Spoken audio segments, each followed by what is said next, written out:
Good. Awesome.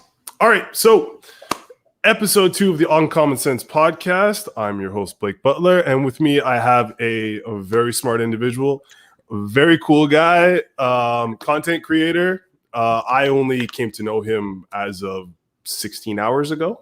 But I got to say, looked through his stuff, was very impressed. Mr. Neldy, how are you doing? Hey, good. Thanks for having me on. Hey, I appreciate you. I'll push back on the smart one. I'll say I'm clever. Well, there you go. I'll take clever. Sometimes clever's better than smart. Smart Exactly. gets you in trouble. Clever gets you out of trouble, right? Exactly. All right. So I actually came to know about you through a mutual friend, Heidi Rubin, aka Captain Fun. I was going through Instagram and I came across a quote that you posted the other day saying, I'm trying to remember the exact quote, but basically talking about the recent the murders. Yep. And the shooting of the black man in Montreal and the guy who stabbed 2 people in Quebec City on Halloween. Yeah. At first, I was not that I was taken back, but I was like, I'm like, the comparison he's making it's fair, but there's a lot of nuances in there that you're kind of like. We're looking at a situation and we're kind of whatever. So I was a little bit like at first, but then having just talked to you just now, I see that it was a very smart thing that you did, because what you did do is you opened up a dialogue. Exactly. You got people looking. And when I don't usually look at comments, but when I actually did go into the comments and started looking, I was like, I see what's happening here. It opened up a dialogue. And what I wanted to do, because originally I was like, I was gonna message my friend Heidi and be like, Heidi, that's a very generalized statement that you're reposting. I think you may want to think about that. I was like, you know what?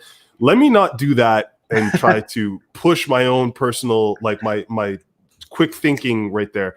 Let me try to talk to this guy and see what he's about. Because I bet you anything, like most things on the internet, everything is taken out of context. Everything is always taken out of context. When I wrote, I think the quote I wrote, and I'm reading it, is that Quebec City man with mental health issues murders people arrested. And I wrote, Montreal black man in crisis with mental health issues known to the police gunned down.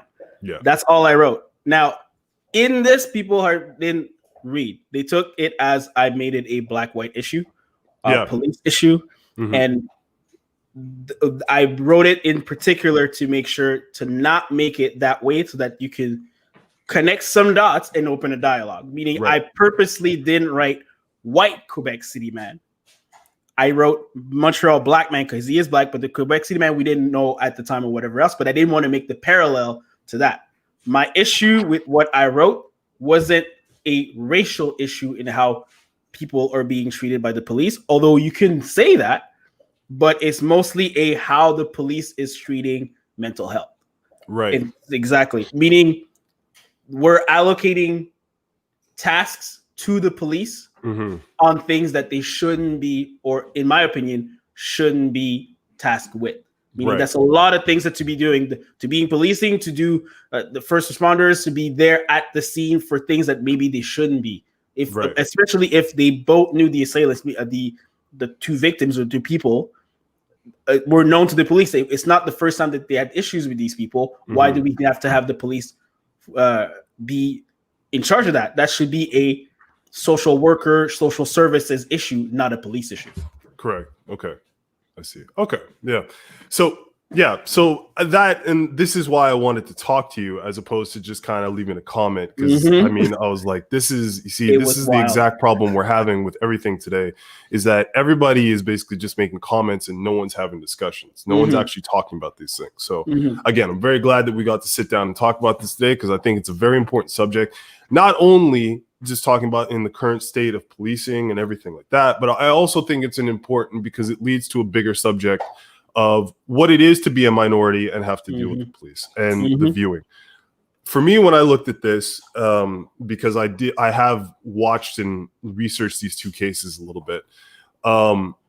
One thing to not argue counterpoint or to be on the opposite side of what I feel like most people are talking about, or most people are on the side of, is in one case, when we're talking about the situation that happened in Quebec City, the man committed the murder when there was no cops around.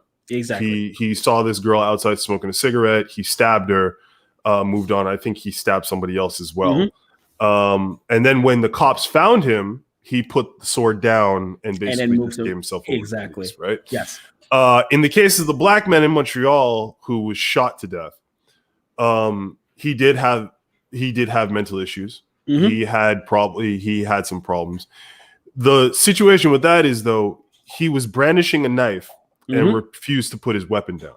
Exactly. Now, I'm not a police officer. I have friends who are police officer, RCMP, and I often get in discussions with them about, like what goes through your mind, how do you deal with this? How are you trying to resolve a situation? And to them, the way they talk to me about it is it gets to a point to where you start off. They said, I can't speak for police in other parts of the country and other parts of the world. What I can talk about is in their experiences here in Montreal. I can't talk, they said that we can only go so far before we start to feel threatened ourselves. And they're like, the current situation and what we're dealing with right now is the dehumanizing of the police force. Yes. So in terms of that, we're talking about that because people want to create oppositions, because it's easier to hate your opponent than it is to look at your neighbor and be like, dude, we got to change some stuff. Of course. If you dehumanize them and turn them into monsters, then it's way easier. Exactly. It's way easier to turn around and be like, yeah, whatever. You're doing everything wrong. We don't like you, blah, blah, blah. Right. Yeah. But that's not the situation. Police officers are humans as well. Yeah. So at a certain point when this guy is brandishing the knife and he keeps coming towards, and the police officer telling him, listen, man, you got to put it down, put it down, put it down, put it down. He doesn't put it down. And they open fire and they kill him. Exactly. You gotta be precise too. It's not that they just said put it down. It's that he ran towards another vehicle. Exactly. Not even towards them, another vehicle. That's it. Civilians, and then they open fire. That's it. So it's a situation that is sad. Yeah. And I agree with you on the social worker aspect. And I have had conversations with police officers about this situation, because I said the same thing you said, where I do feel like we depend on police officers to do too much. Yes. Like, for instance, in a situation that I was recently in over the summer, is I hired one of those come to your house, change your tires, do your oil kind of businesses, because I didn't want to take my car into a garage where I met other people. So they come to you. So I'm like, okay. So where I live, there's a back alleyway that runs across three different houses, and then there's another spot. So this one person has I guess you could say their driveway opens up to the alley. So they took the car behind there and they were cleaning it out. They were doing the tire change. I go in the back to go check. I see this lady screaming at the top of her lungs, saying that you can't block my alley and this and this and that and that. And these guys, the dudes who are doing the job, and very nice kids, they're just a bunch of CJEP college kids who are just trying to do a good job, right? Yeah. And they're like, listen, we don't know what to do. This lady's being nuts, whatever. And I try to go and talk to the woman, and I'm like, miss, what seems to be the issue? And she's like, I'm not talking to you. I'm like, well, okay, but I hired the guys who are doing the job right now. So what exactly is the issue? And she's like, I'm not talking to you. I called the police. When the police get here, then we'll talk. I'm like, okay, fair sure. Enough. Why not? Okay. So I'm sitting there and I'm chilling and whatever. And the cops come. And the cops are super nice. Two French guys, whatever, chilling. They take the thing. They talk to the lady first, whatever. And the lady's bickering back and forth because they came to me first. And I was like, listen, go talk to them first, get their story, because I have a feeling like she's going to be one of those people who's going to constantly keep getting interjected, and she's going to raise the tolerance of what's going on here. Yeah. Goes and talks to them, comes back to me. I was like, listen, I just hired these guys to come and change my tires and just clean my car or whatever real quick. I didn't know that the alley was blocked. They didn't know the alley was blocked. They'll move the car and take it somewhere else. No big deal. Yeah. The lady's like, okay, so they're fine. They're going to move. The lady starts complaining about the car dealership that's next door, about how they block the alley all the time, and that she needs them to file a report against them and this. And I'm just like, dude, I'm just sitting there, and I like straight up, I apologize to the police officer, because I'm like, listen, man, I'm really sorry you got to deal with this kind of stuff. But see, that's when she came in with her own prejudice, her own storyline, her own thing. She didn't call the cops because you did a thing. No, she hit something already that she had in her mind that, you know what, I don't like what's happening right now. Exactly. Something triggered her. She's like, you know what, I'm done with this. I'm calling the police. It didn't matter. It could have been you. It could have been somebody else. It just that moment. That's what she wanted.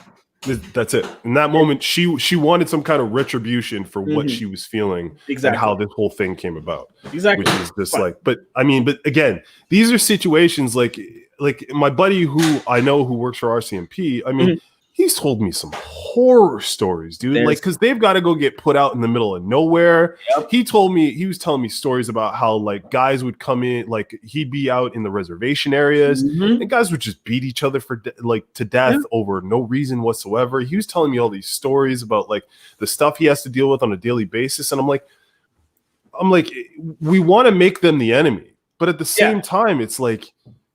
But what human being could deal with this? That's the thing. I think I don't, at least for my own self, I won't ever. I know what the temperature is currently in our current like era about the police, and I'm not there like to say we don't need the police or fuck the police or whatever else. We need the police. We just need something different than what they're doing now.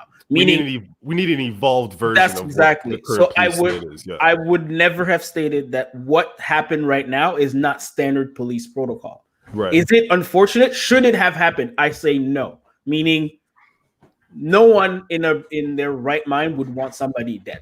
I don't think even the police officer wouldn't want someone dead. That's their last outcome, last thing that they're thinking about. Like I'm gonna shoot somebody. That's not a thing that they want. But it's what the protocol is, meaning that's how they're trained and that's what they're thought to do. Meaning, if you're a police officer, you go to the police academy, you do this is the steps you're doing, and in that split second, like you said, well, you do what you train for. That's nervous. It's your reaction. That's what I'm trained for. That's what I'm doing. Right. In my statement, in what I feel is maybe that shouldn't be the first reaction. You know what I mean? Right. Yeah. Maybe that we have something in the system about when we teach our police or when we train our police that they're too quick to be on their gun, but they're normal human beings, like you said, that maybe we shouldn't have these calls be treated the same way that we have a call for a criminal or something like that, which would warrant the same amount of lethal force or something like that. But I would never say that in what happened, meaning in these two instances, obviously the guy that was on a 2.5 hour manhunt that you just found and he dropped his weapon. He gave himself up willingly. Yeah. If you don't shoot that guy 14 times, that doesn't make sense. Correct. That's not a thing. But the guy that lunges at somebody else that is threatening somebody's life, yes, that's a threat and you deal with that differently. My issue is, how do you deal with this? All the steps before. All the steps before. Maybe we should have somebody that is trained in mental health to be like, you know what? Let's de-escalate this before it comes to that point. That's the thing. So when I read the comments, I went, okay, it's a good discussion, but some people, like the lady with the garage thing that called the police, they came in with their own rhetoric. Yeah, their own rhetoric. This guy doesn't like the police. It's a black-white thing. He's gonna defund the police. I didn't write anything. And I would even argue with people, why are you making this a black-white thing? I didn't write anywhere black-white. I didn't write anywhere racism. Nothing. I just wrote my statement and I say his name, and that these situations are peculiar to me, that they're being treated differently. One was taken to a hospital and he's being evaluated. The other one, which was known to the police, why wasn't he, both of them, in both instances, why don't they have resources and services for both of them, for them to have equal, or that we don't have a system that treats mental health in a way that we have these people or people that are in crisis be looked at differently or be helped differently. That's the issue.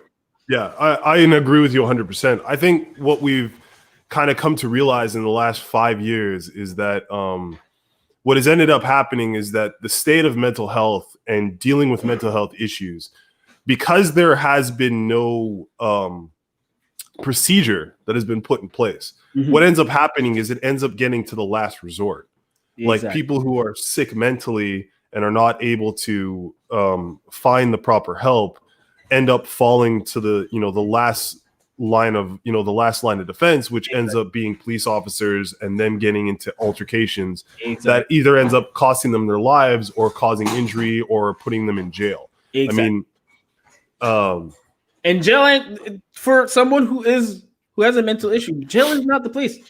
You're not going to put. Oh hell no! I mean, jail's not a place for a normal person who has like normal. I think people understand how much, as much as I understand what the job of policing is, the effect on a person of having the police come for you, whether it is to arrest or to put you or to detain you just for your own safety. That's a traumatic event. It's a traumatic event. It's not something that you don't remember. It's not something that doesn't affect you long term. And imagine if you have long-term issues, mental issues, you are in crisis. That's not something that's going to help you like go through it. Just sitting in a cell somewhere you don't know, being in the cold, being restrained for a normal person is something difficult. Imagine traumatic, imagine for someone who's in crisis, it's pure hell. Right. It's pure hell. So that's what I mean. Like, I think we need to change not what the issue that happened is the issue that happened. I think we need to, I think for me, what I would want for both instances is to have the same level of transparency, meaning let's analyze what happened, explain what happened to everybody. Right. Like, all right, well, this was a situation in context, because everything is in context. That's what people need to understand, that every situation has the context. Not everything is black and white. We live in the gray. At all times, we live in the gray. Yeah. Every situation can be explained and why, and then we assess what happened with the officers, what their story is, what their vision of what they felt was the right, appropriate reaction to what happened, and then in that context, we apply it to what happened in Quebec City. Okay, it's not different. What are the parallels? What can we fix? What can we change? That's what we're supposed to do. Right. That's not what we're doing. Yeah, like let's take the example of a situation, analyze it, break it down, and then see where we can do better. Exactly. And make the situation better, as opposed to just simply placing blame on somebody and being like, it's your fault, you screwed up, we got to remove you, cancel culture, get you out, and then the rest. Which makes no sense to me. That part has never made sense to me. I've never been. I understand things where you say something, you do something, and it's wrong, and you should be removed from what you're doing. There's some things you can explain and go like, you know what, this is what happened. It was wrong. Cool. You don't get to do that thing, that specific thing, but you don't get to not. You also get to learn, grow, do something else, learn, and teach other people. We don't get to just throw you away. You know what I mean? Yeah, exactly. And that's one of the things that came out of the comment section of the quote was all these people were trying to basically like shut you out. They were like there was tons of people who were like just trying to basically disregard you and be like, I can't believe you said that. What is your problem? How do you all this kind of stuff? And I was like, did you ask? Nobody asked. Well, that's it. But nobody wanted to sit. Nobody, and that's the problem with the comment section, is that you can't have a conversation. You can't in the comment section.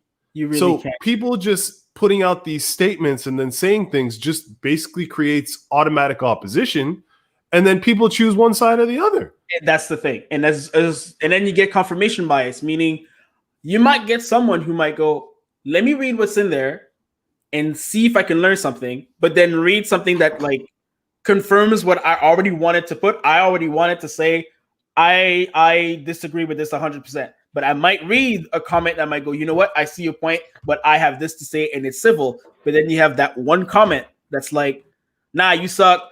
Fuck you. You shouldn't have said this. How dare you write this? And then it confirms what you want. And then you go with it. And that's it. That's it. I'm going to go with this.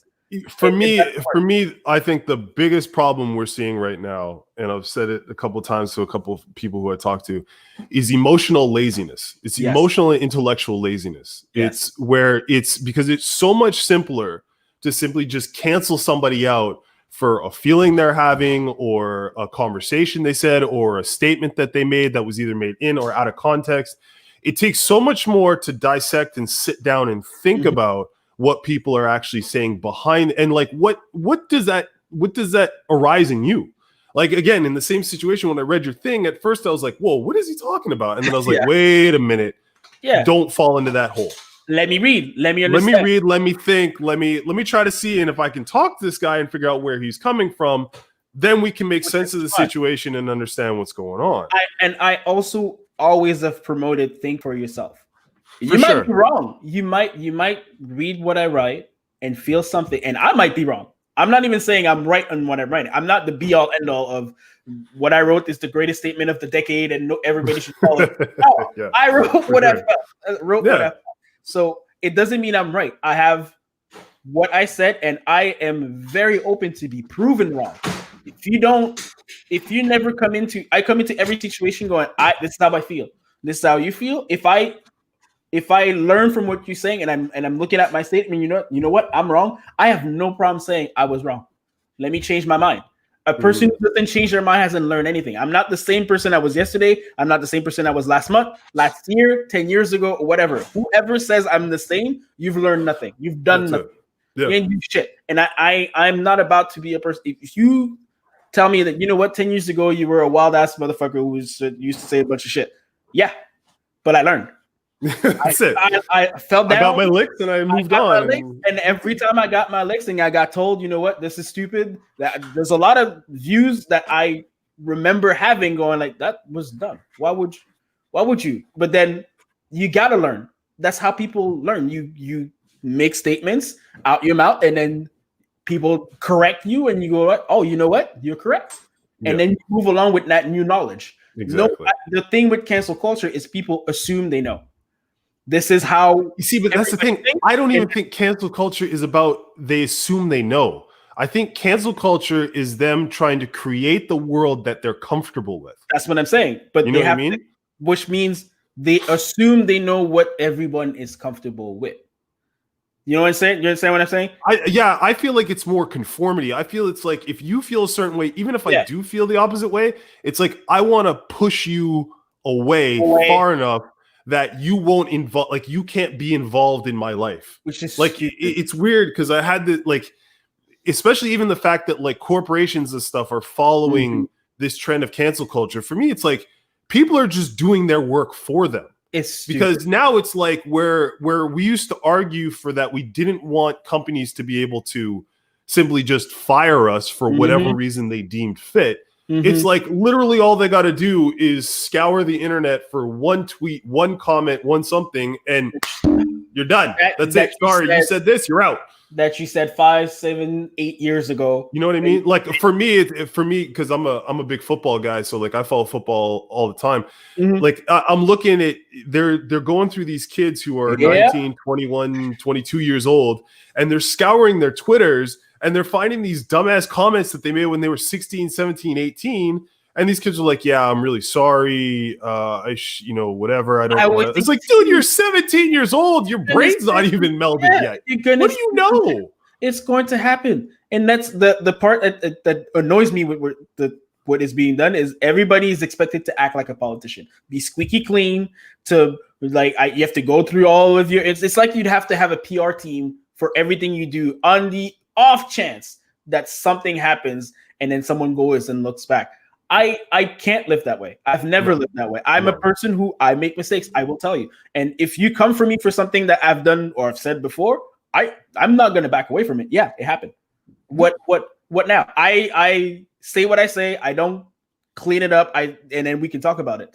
But if you don't want to, and that's the part that I think that for me, at least as a creative, if you tell me you don't want to work with me because of something I said in the past, then we were never going to work together anyway. It wasn't going to work. Fair. Yeah, of course. Like, fuck off. Like, honestly, a person who can't make mistakes is not a real person to me. That's it. They're a robot. Like, what do you want? A robot? Is that what you want? I don't want that. I don't want a person who's fabricated. I don't want a person who just follows what people told them you should be like. And then if you ever stray, you're just gone. And that type of mentality also makes that group of cancel culture eat each other, because 100% whoever is canceling also has skeletons, also made mistakes, and when they fuck up, but then it eats each other, and then it doesn't make sense. Nothing makes sense. No, it doesn't. And it's funny because obviously, like we as being black men, whatever, I'm half black or black man or whatever, like we're going through, like right now is a very polarizing time for us, especially.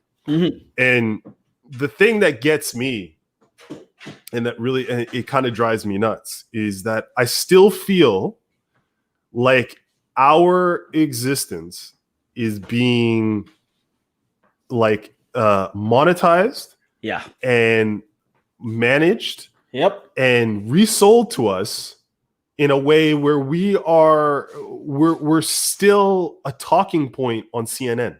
That's the thing. We black people, black men especially, are the coolest people on the planet. So I'm not even we're the most copied, we're the most seen, shown, like talked about, but never in a put on a pedestal way.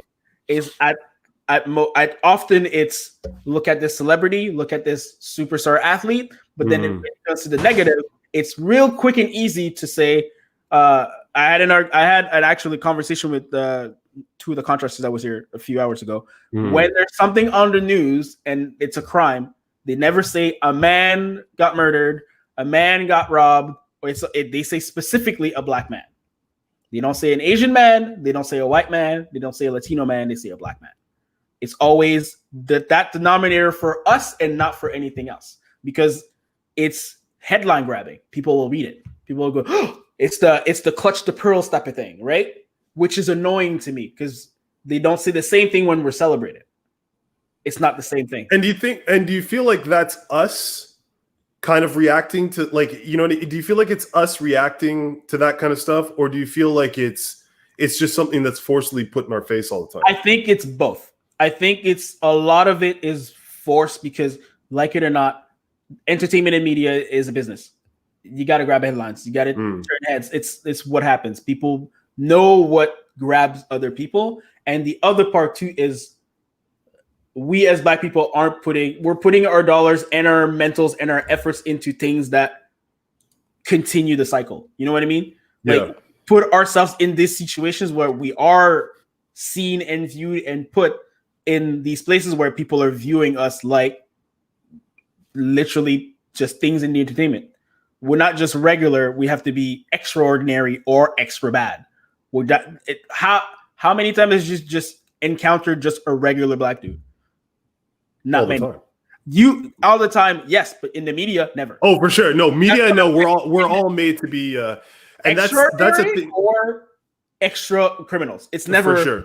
Yeah, it's always a polar opposite. There's no middleman, and that's one thing that I talked about a little while ago on like one of my buddies' podcasts, Running with Wolves, is that when we're doing all that marching, and I don't condone the riots and the violence, I understand and I comprehend why it happened, but the reason why is because we're not arguing for LeBron James. No, we're not arguing for the Jerry Rices. We're not arguing for the Barack Obamas. We're not arguing for Oprah Winfrey. They're obviously included in this because we're all as a collective.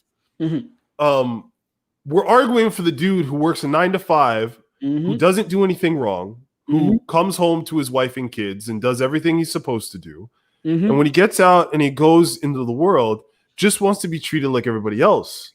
And he doesn't want to be the guy who gets pinpointed out because somebody watched Don't Be a Menace or sees some kind of tabloid news with Cardi B and whoever and thinks that there's some kind of caricature. No, you want to be regular. I want the chance to be, and not that I'm saying I'm mediocre. I am not, but I want to be as far from mediocre. I tout myself as being great, but I want to be. If everybody can be mediocre and be seen in the same lens, let me also be. I don't have to. I feel like we have to be extraordinary to be seen as a regular, and that's what bothers me. For me, I feel like you have to be. To be worthwhile as a human being, you have to have some kind of extenuating characteristic about you that makes you worthwhile to being here. It's annoying. And I think that's where the majority of our angst comes from. Yes, is the fact that I think a lot of us feel that there needs to be something exemplary about us.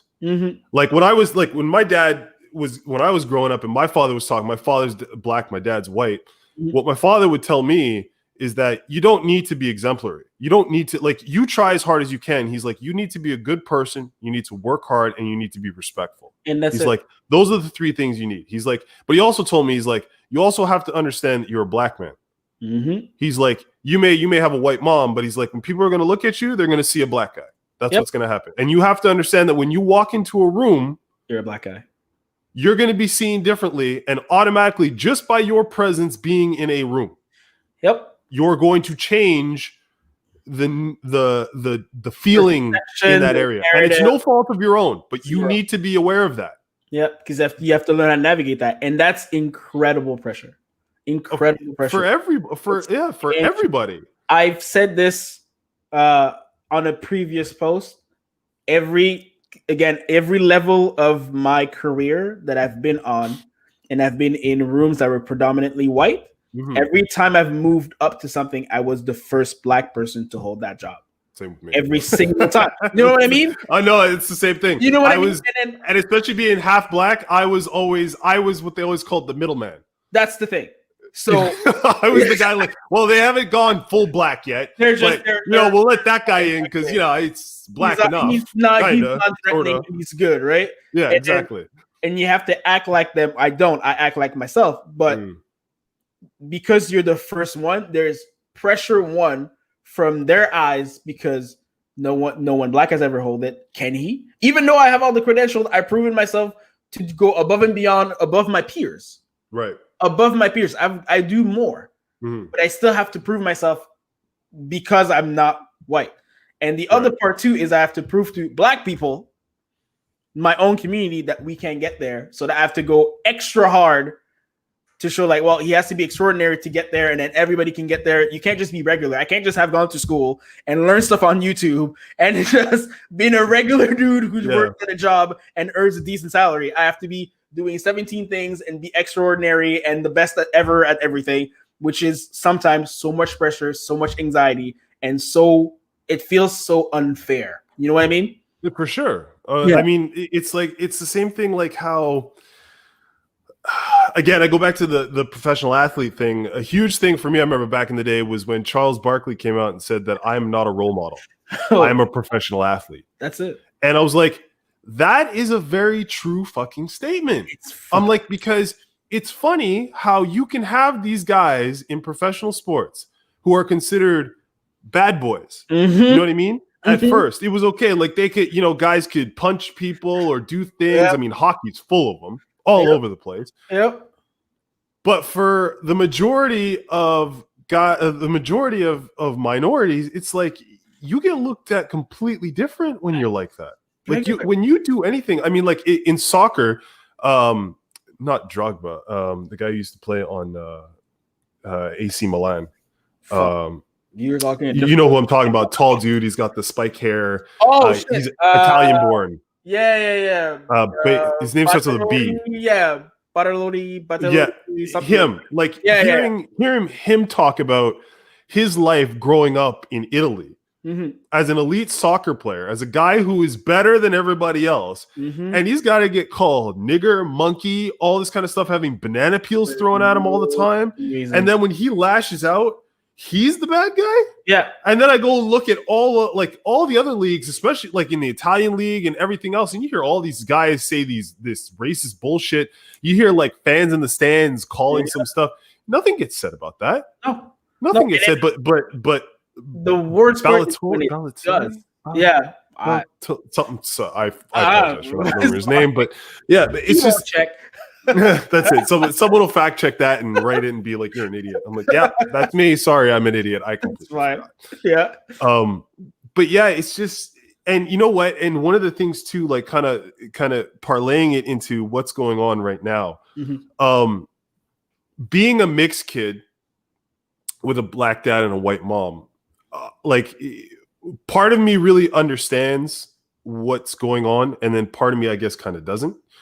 Because I grew up in a household where interracial relationships were norm. Like there was no you're black, I'm white. I mean, my dad'd be like, yeah, your mom's black, I'm white, whatever, we're different, but who cares? It doesn't make a difference. You know what I mean? That never happened. So at first I never understood, like, why are people making such a big deal about color? Like, who gives a shit? It doesn't change anything. But then on the opposite side of things, being mixed kid, you kind of get to sit in the middle when it comes to these things, like, because you're not on the side with necessarily all the black kids. You're also not on the side with all the white kids. Nope. Because you're not white, but then you're not black. Yeah. You know what I mean? So you're like, everybody's kind of looking at you as like the other. But you're acceptable, but you're the other. I think also it's a very, because both of my kids are also mixed. My wife is white, and beautiful. Yeah, which is, again, for them it's regular. And my son, who's now 9, didn't notice until a few years ago, where he went, "Oh, I get treated differently," and he asked why. And I told him it's because you're in the middle. It's like that. Am I black? And I said yes. He said, "Am I white?" And I said yes. And then he's like, "That's confusing." And I'm like, "Yeah, that's going to be a problem." So I told him that you are right now in your life as a 9-year-old. Yeah. It's fine. Nothing changes. He also understands, just like you, we grow up, we are in a house where this is just regular. People mix. We also live in Montreal, where we are lucky to live in Montreal, where there's different mixes, and it's fine. It's so mixed, and it's so beautiful. Which is great. It's so beautiful. The issue happens is when you get older. When you enter high school, when you get to 18, where now people actually do the cliques and the separation, and then start putting people in boxes, and that's things start to go well. Tribalism kicks in, and then all that stuff starts to occur. There's the black box, there's the white box. You're in the middle, but we're gonna try to put you in what we want you to be in at that time. When it's fixed. My kid plays hockey, and you could tell what type of box they want to put him in now. And I try very hard to try not to let them do that. He's explosive, he's very athletic, he's naturally gifted in his body. He's smart, he knows the game, he works hard. It's gifted from blackness, he's athletic. Yeah. Both of the families have athletes. Literally he comes by it, honestly. But you can see like them trying to steer it so that when he's viewed, instead of being viewed as a person, individual who can do these things, it's no. His black side, his black genes. Like he's just an athletic black guy. Yeah, exactly. That's really good. That's why he's super fast, because he's black. Like this, right? It's the part, and I feel like both of my parents are black, so yes, in some way, when I see someone who's mixed, I don't think I've ever treated them differently, but I can't say I've treated them more black than white every time. Because in my mind, when we are together and we are both seen by, let's say, again, an instance where it's someone calling a group out, they're not going to say there was this group of black guy and that one mixed kid. Yeah, that one mixed kid. That's it. It's not going to happen. They're just going to say there's a group of black guys. That's it. If they put you in the opposite side, they're not going to say it was just a group of white kids. They'll say there was a group of white kids and one black guy. And a colored kid, yeah. Exactly. That's the thing. So to me, it's always been like it's a tough. I'm going to have to learn with him, because we're gonna make mistakes. I'm sure I'm not gonna get it right all the time, and I'm gonna have to learn, and he's gonna have to learn how to navigate his color in the world. But like you said, your dad was right. When you enter a room, it's going to be different. That's it. It's just different. You're just different. That's just it. And it's one of the it's something that I used to feel ostracized a lot, because there would be a lot of, cause my dad's from Texas. So like, he's an American. A lot of Americans don't know, a lot of Black Americans don't know their heritage. They don't know where they came from. The only thing I've ever been able to research is that his grandparents are from Louisiana. They came over, and then I saw the slave papers of his grandparents being slaves. That's really the only kind of thing that I ever was able to, like, I couldn't recount to where I did my 23andMe or whatever it is, and I've got like some Nigerian, West African, all that kind of stuff. So I'm like, okay, I guess that's where we're from. So, but I've also got like Italian and Native American and all these other things, Ukrainian with me. So, but the thing that it annoyed me when I was younger, that it took away from me, was, people being to say, well, I'm from, I'm Barbadian, I'm Trini, I'm Haitian, everything. Like, they got to congregate and celebrate, where I was just like, yeah, I'm just mixed. I'm here. I'm just here. Yeah, I'm just mixed. But then it made me realize, as I got older, is that what it did do is it forced me to be the individual.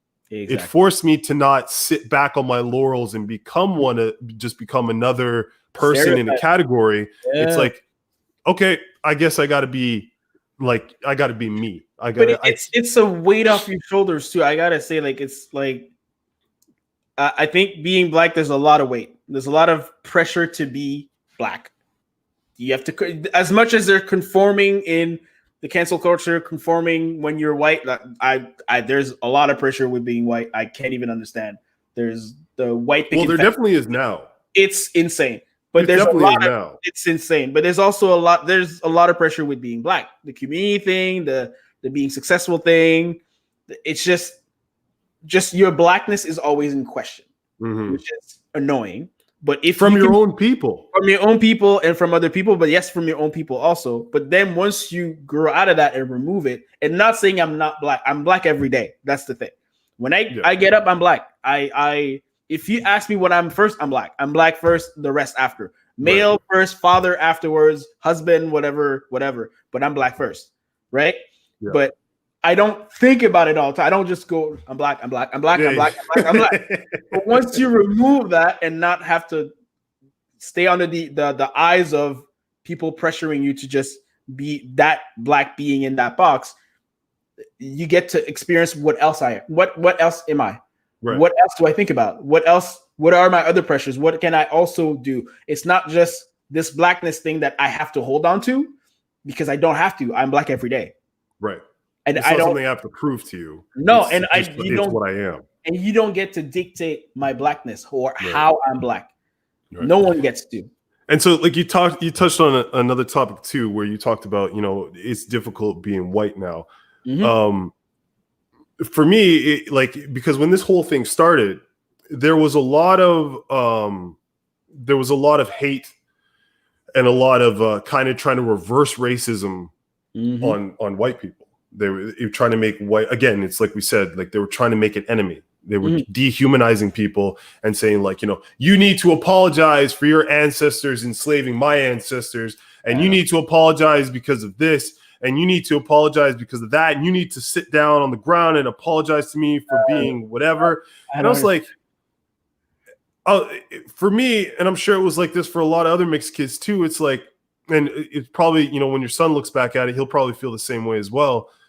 But it's just like, you want me to hate part of who I am to promote the other part? It just don't. I'm like, sense. I thought the one thing I do feel like we've lost in 2020 is that we've lost this idea that we were trying to strive to become equals.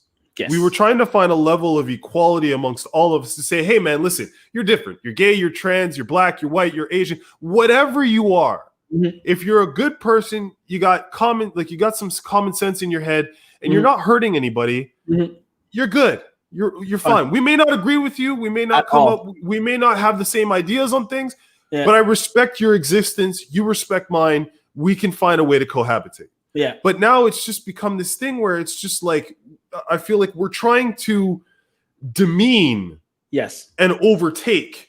That's what I was going to say. So I think the level we wanted was empathy. Empathy was, I understand what's happening to black people. What's happened has been terrible, and what's currently happening is still terrible, and we need to change things. And we as black people, or even any person of color or minority or person that's disenfranchised, is we just want you guys to understand where we are at, right? Level with us, and then we can change things together. What's happening is, like, people are going, well, I don't want you to level with me. If you don't agree, you are here and I'm here. You gotta apologize. And then there's overcorrection, meaning people who are white are now either trying to jump on and be like, yeah, we were wrong. Get the fuck out of here. Tear the statue down. And then the people who are like, I'm just a regular person and I agree with you, but you're pounding on me, so I'm going to go the opposite way and tell you no. So it's the overcorrection that's hurting a lot of the rhetoric that we should be having. A lot of the conversations we could be having would be conversations like this. But because there's so much overcorrection, so many people either pandering or honestly groups that just want all of notoriety. us. They just want to get in the news and they just want to be part of the news cycle. That it's easier to go, you know what? I'm going to be hated and that brings me dollars. And it's something, like you said, it's easy to be hated. Yeah. There's a lot of political pundits, a lot of groups are, you know what? They're only there to be hated. I mean, that's what Trump is literally just like, hey, hate me. Trump is like that. Hate Trump me. is like that. Just hate me. Fine. That's hate fine. Me. I'll win. I got my base. My base is what's going to make me win. That's it. Which is fine. But like you said, I don't think, I mean, for the most part, and that's the part where like social media is very, in the grand scheme of things, social media is such a small section of the actual population. People shouldn't take what is said online as what everybody thinks. It's so small. Yeah, it's so small. There was a statistic that somebody said, I'm going to fuck this up terribly, but it was like 30% of the world's population is on Twitter. Yeah. 50% of the 30%, something is regularly tweets on Twitter.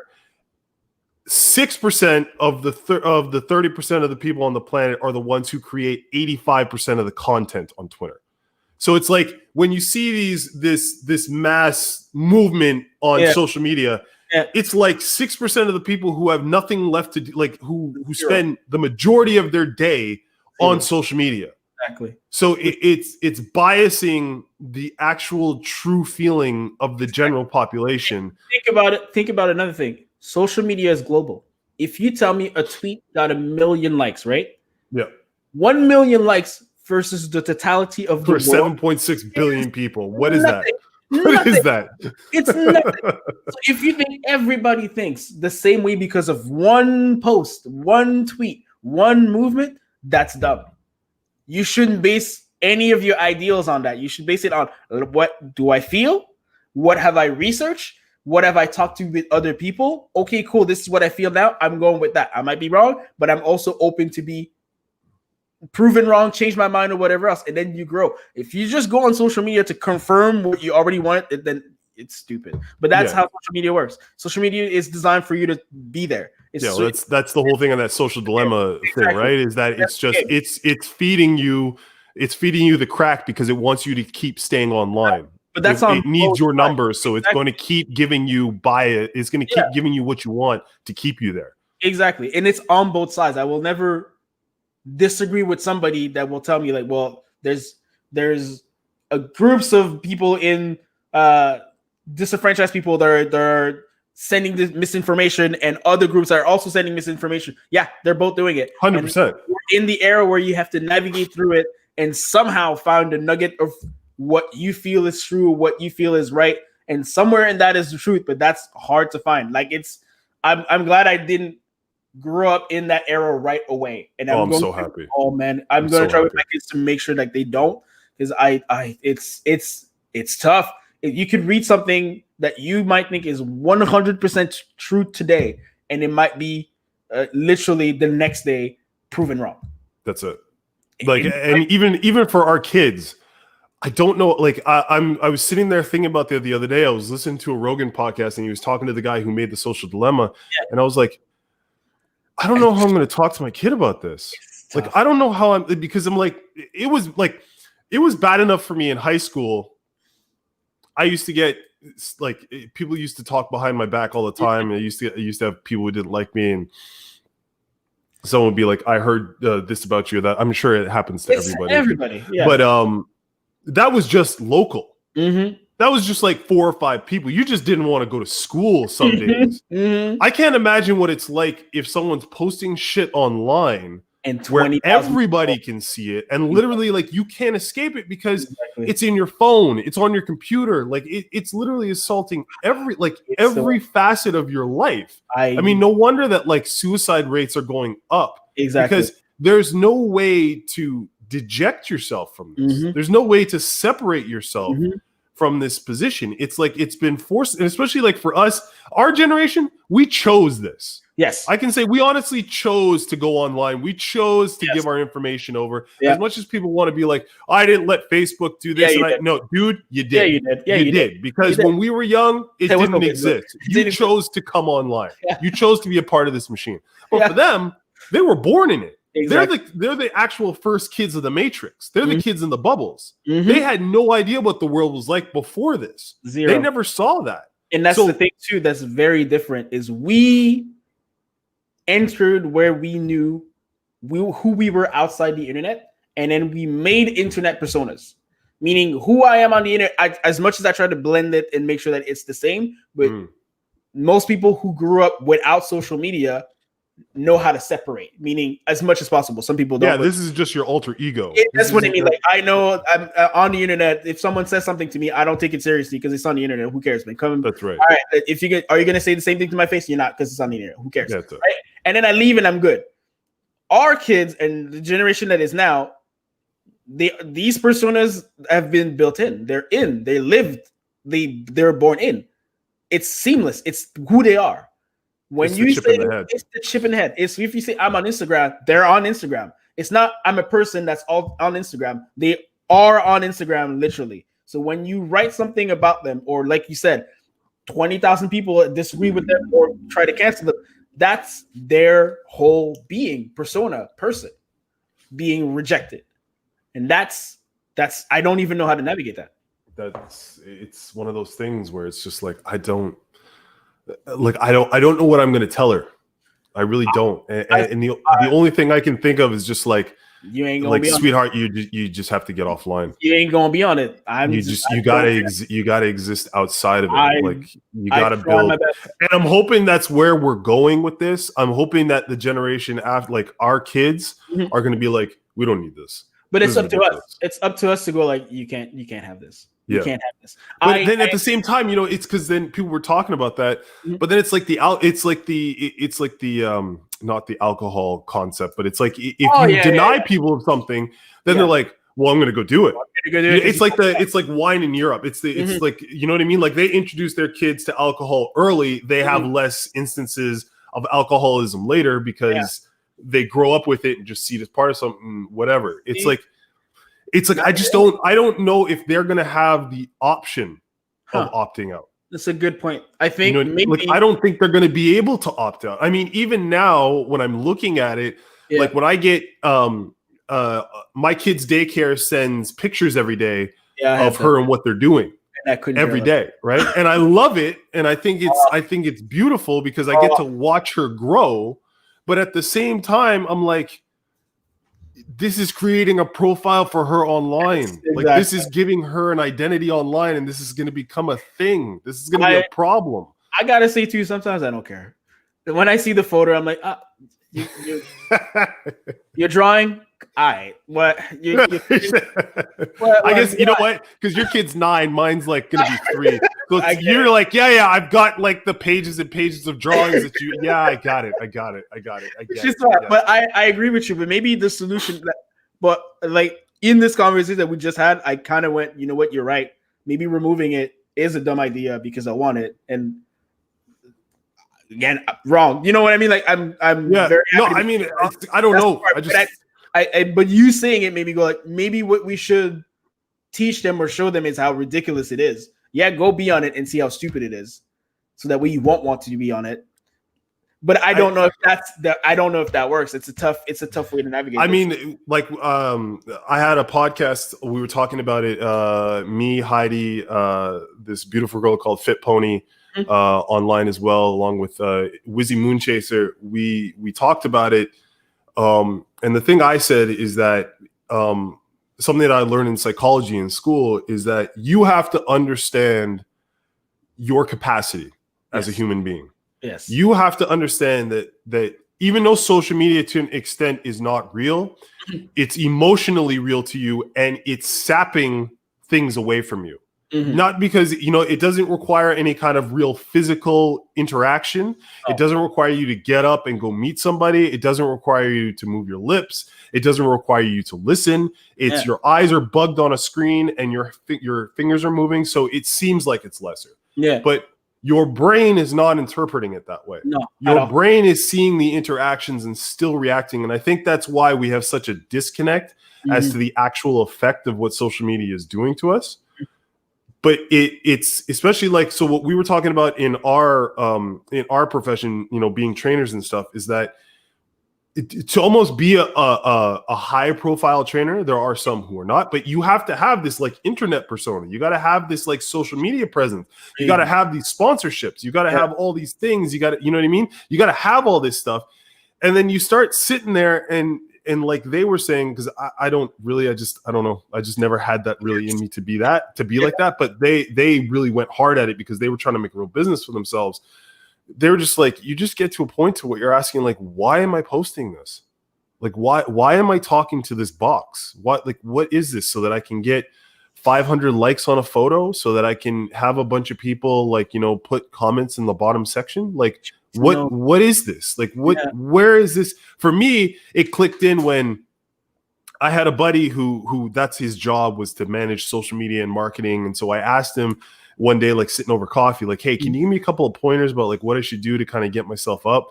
And I started following her for about 2 weeks. And then I didn't see my money increase. And I didn't see like anything, and I just felt like I was just mentally tired because I was just thinking about, well, I got to post this day, that day. Stress level. That's and all. And it just raised my anxiety and stress level. And every time I posted something, I was like going back, like, oh, I wonder how it's doing. I'm like, that's the part dumb. That I can't. And I've in the early days of what I was doing on Instagram, at some point I was just creative outlet. I wanted to post a thing a day, and I just. Like competition wise, like I wanted to see what the numbers are, who's clicking, and then at some point, like you said, you just go, why am I doing this? And then I just stopped looking. You just stop looking at what the numbers are. Right. I post what I want to post when I want to post it, and if people like it, they like it. If they don't, they don't. Obviously, I'm in the different position and profession. Obviously, my social media is like my business card. I don't own business card. My business card is my Instagram. Right. If you look at it for likes, then you're not creating content you like. You create content for people to like, and that makes your art generic. Worse. It's generic and worse because you're not looking at stuff you want to do. Right. I think the same thing should apply to other people too in every profession. If you decide, man, I'm only posting what I think people should know about me or what I do or why they should pick me for training or whatever else, it don't matter how well it does. Trainers are everywhere. Everybody's going to tell you to do. I want the relationship with the person that makes me want to push more. Right. I can find 100 trainers, but which one is the right one for me? Yeah, and that's one thing that even like where I work with Heidi, even that we kind of try to push forward, is that you got to find the person who works for you. That's why we have so many different kind of trainers, is because you got to find what works for you. I can't say, like do CrossFit, do weightlifting, do yoga, do this. It's like, listen, man, whatever you like doing or don't like doing, whatever your thing is, like whatever makes you feel good, that will get you started. Yeah. So make something that you can make promise for yourself to do, and then take it from there. It may be hiking. Maybe you like carry a sandbag with you hiking 6 hours a day, and that's how you get your workout in. But you need that person too. You need that person too. You need also that person who, like, let's say I might connect with you and not Heidi. Yeah. Heidi can tell me to do 10 push-ups, and I won't, like, it's Heidi who told me this. I don't want it. Obviously, I would, because it's Heidi. Because it's Heidi. Heidi says do 10, you're like, okay, I'll do 50. I'll do 50. I'll do 20. That's what I mean. But jumping jacks. What? Backflip. I'll break my neck, but I'll do it. But you might just not connect with her based on what she's posted. Meaning, like, I see what she's posted. It's, all right, that's not her. But I might connect with you more, and you tell me to do 10, and I might do 100. That's right. Because I saw your content and went, this is the person I click with. So the most authentic you could be is the best. But how do you teach kids that? I'm a grown adult. I wasn't like that when I started Instagram. No, and you know what? But nobody is.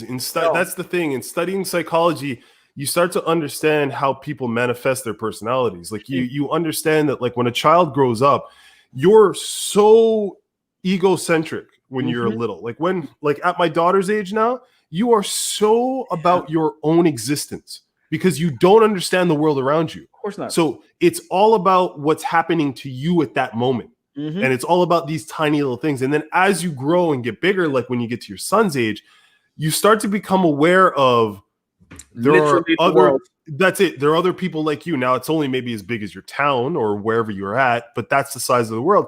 And then once you get into like your teens, then it's like, you're like, oh shoot, there's a world out here.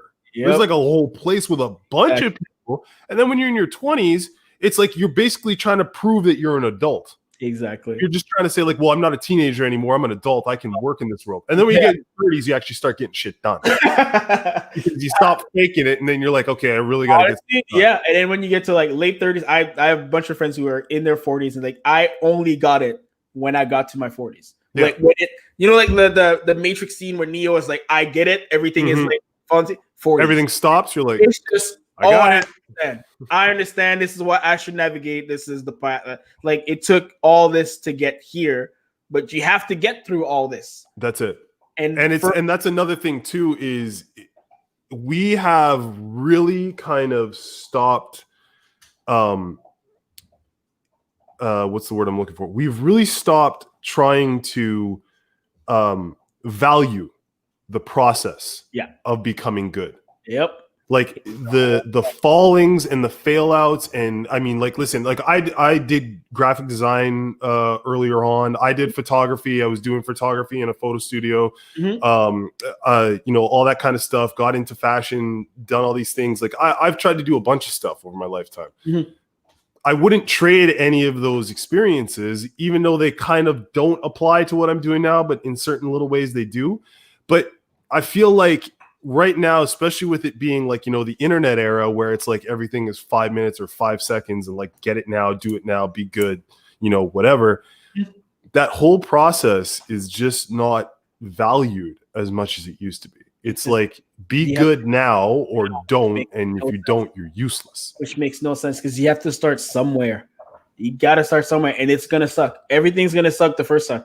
Just get better with time. I like to say I didn't get this far to only get this far. That's my favorite saying ever to ever say. And I had to go through all this shit to get here. And now that I'm here, I still have to go through all the other shit to get to where I want to go. Right. I didn't get to this place and I'm like, all right, I'm done. No, all the stuff I learned, whether it was useful for me now or not, it was all a learning process. For sure. All a learning process. If someone would ask me what's my path or how I got there or whatever else, I'll tell them everything I did, and it might not lead them the same way, but you get experience, you get to learn, you get to fall, you get to make mistakes, and then you get to a point where you go, oh, I kind of figure out what I want. I tried this and this, it didn't work. This and this, but like a part of what I tried here, I liked. A part of what I tried there, I liked. And then you get to a place where I'm forming this idea in my head of like, this is who I want to be, what I want to do. And then you go further with that. That's how life is. That's just life. I mean, for me, I've kind of like in these last couple of years, I've figured that there's two things that people need to be successful, or like, and when I mean successful, I don't mean they're making millions of dollars. I mean that they're happy in their position in life. They need a mentor, and they need to be able to they need a mentor, and they need to be able to understand the process of failure. Yeah, exactly. If you got a mentor that gives you someone who you can trust, it gives you someone who you can verify and validate feelings and expressions. And I mean, and when I say mentor, it's not necessarily like a mentor, like, you know, like a sensei or something. It could be like a friend you talk to, your parents, just somebody whom, when you have questions and you're unsure yourself, you have something to bounce off somebody else so that you can trust their point of view, so you can make a better you can make a more educated decision about what you're doing. And then you just need to be able to understand that failure is a process that makes you better. Yes. Success is just kind of like the good job, you did it, fantastic, keep going. But failure is the true educator. Failure is the ability to move forward and change and adapt yourself. You have no idea how annoyed I am that my kids are physically good because they get shit out the first try. And I'm like, you would have learned so much more if you failed. So much more. You know what? But it's the thing is, because you know what, my father was the same. Like my father played pro ball for New York for the Giants. Yeah, so he played pro ball for the Giants, then he came here and played for the Alouettes. Wow. So growing up, I had this guy who was in my household who's like, you know, was the peak athlete, who everybody knew him in town because he played for the Alouettes and he played for the Giants and all this kind of stuff and everything. And it could have been very easy for me to sit on my laurels, but my father never let me did. I always tell the story that for the first 3 years of me playing football, my father sat my ass on the bench. That's because he's like, you're not good enough. And that's I'd be crying. Like, I still have this distinct memory of crying my eyes out with my helmet on, and my dad holding me while he's coaching a game, talking to me and being like, "Son, I know you're sad, but you're not good enough yet. It doesn't mean you won't be." But right now, I'm not going to put you in a game where you're going to get your ass kicked and you're not going to know what you're doing. Exactly. It's called being accountable. So figure it out. We'll get better. We'll practice. But right now, you're not good enough. Which is fun. And that was a lesson because that got me to the point where, okay, if I'm not good enough, I have the option to get better. Yeah. What do I need to do to get better? What's the question after that? How do I get good enough? What am I lacking? What do I need to work on? Oh, cool. Let's work on this so that I can get better. And that's what I keep telling my kids the same way. You're going to fail at some things. When you do fail, it's the opportunity that you get to go back, look at what happened, and what do we do next? It's not the failure. It's the after the failure. What's next? That's the greatest thing for me. So sometimes, yes, they get stuff on the first try, and I'm like, this is great, but I wish you failed. So you're like, I'm happy for you, but I'm really happy. I'm happy, but because it's so much better when you can go like when they do have the hard work and the ethic, and you can see the progress, and then they win, and then they succeed, and then you go, look what happened. Look at how far you were and not being good to now. Right.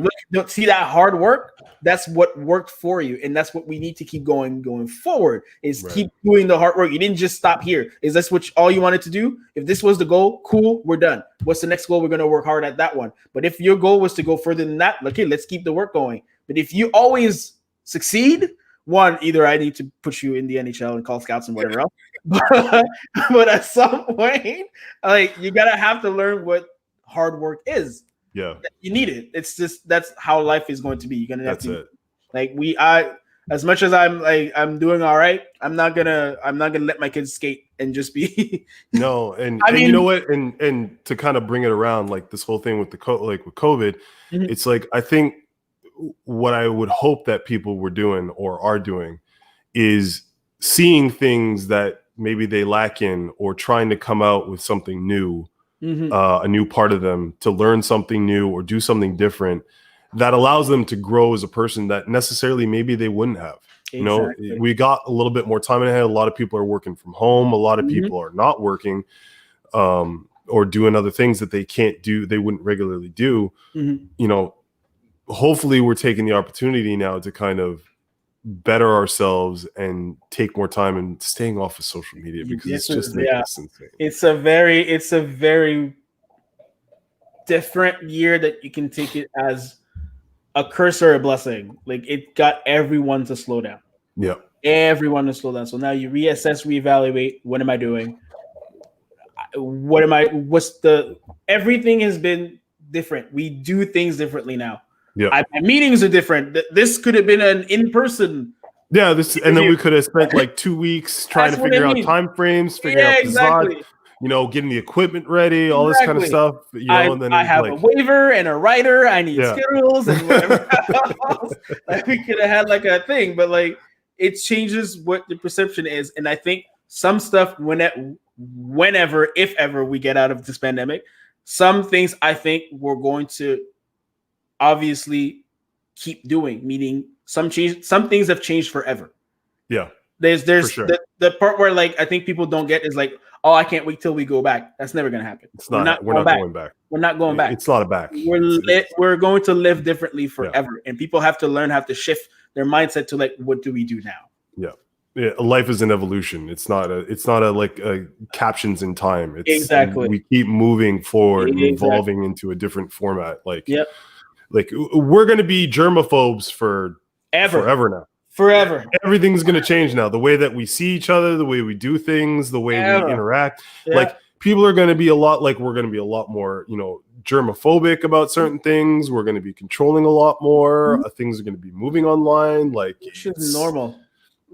Everything just got accelerated about like 20 years real fast. And honestly, I feel like, again, some parts maybe we should have been doing a long time ago, maybe, and some other parts, yeah, it sucks, but that's how things are. That's life. That's it. That's life. Well, I mean, but humans only change when we need to. We don't change because we have to. Yeah. We change when we need to because we need to survive. That thought of survival is what drives us to do things. It's not the greatest human achievement is adaptation. That's the greatest human achievement. That's literally that's literally what's kept us alive this long. It's just adapting things around us. We grew thumbs, we walked, we did the wheel, we got electricity. We created the internet and now everything's on the shit. Everything's on the shit. Now we here. All right, brother. Listen, I so much appreciate you like so quickly just getting back to me and be like, yeah, let's do this. It's great. Like I saw it last night and went like, I got time for this. I greatly appreciate it, dude. You're an awesome guy. Very much appreciate it. You know what I mean? We'll stay in touch definitely for sure. Thank you. Everything's for awesome. Having me. Appreciate it so much, dude. Thanks so much for coming out. Yep. And yeah, great. Thanks a lot. Appreciate it, buddy. All right. Peace.